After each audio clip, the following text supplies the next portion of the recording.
ಆಫೀಸೊಳಗೆ ಅವ್ರ ಮನೇಲಿ ಸತ್ತರೆ ಬೇರೆ, ಇಲ್ಲ ಊರೊಳಗೆ ಸತ್ತರೆ ಬೇರೆ, ಆಫೀಸು ಒಳಗೇನೆ ಸಾಯಿಸ್ಬಿಟ್ರು.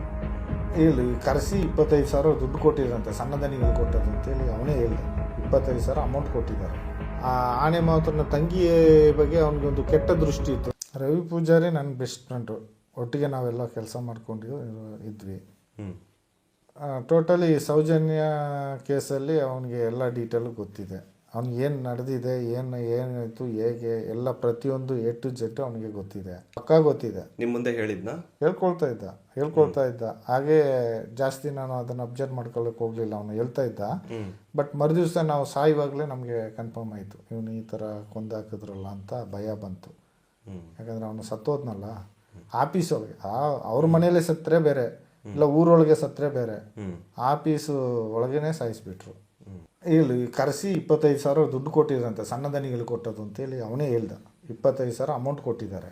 ಆನೆ ಮಾವತನ ಬಗ್ಗೆ ಹೇಳಬೇಕು ಅಂದರೆ, ಆ ಆನೆ ಮಾವತನ ತಂಗಿ ಬಗ್ಗೆ ಅವನಿಗೊಂದು ಕೆಟ್ಟ ದೃಷ್ಟಿ ಇತ್ತು. ಯಾರು, ರಾಜೇಂದ್ರ ರೈ ಅಂತ ಒಬ್ಬ ಇದ್ದಾನೆ, ಸೂಪರ್ವೈಸರ್. ಅವನು ತೋಟದ ಸೂಪರ್ವೈಸರ್.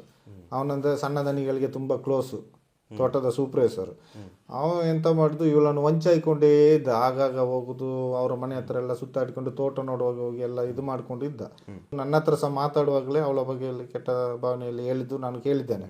ಹಾಗೆ ಅವತ್ತು ರಾತ್ರಿ ಅವನೇ ಮುಗಿಸಿದ್ದಾನೆ ಅಂತ ನನಗೆ ಕನ್ಫರ್ಮ್ ಗೊತ್ತು. ಯಾಕಂದರೆ ಅವನು ತುಂಬ ವಂಚಾಗ್ತಾ ಇದ್ದ. ಖಂಡಿತ ಇದೆ ರಾಜೇಂದ್ರ ಇದು ಖಂಡಿತ ಇದೆ. ಅದು ಸಣ್ಣ ದನಿಗಳು ಏಲೇ ಮಾಡಿಸಿರೋದು, ಬೇರೆ ಯಾರಿಲ್ಲ.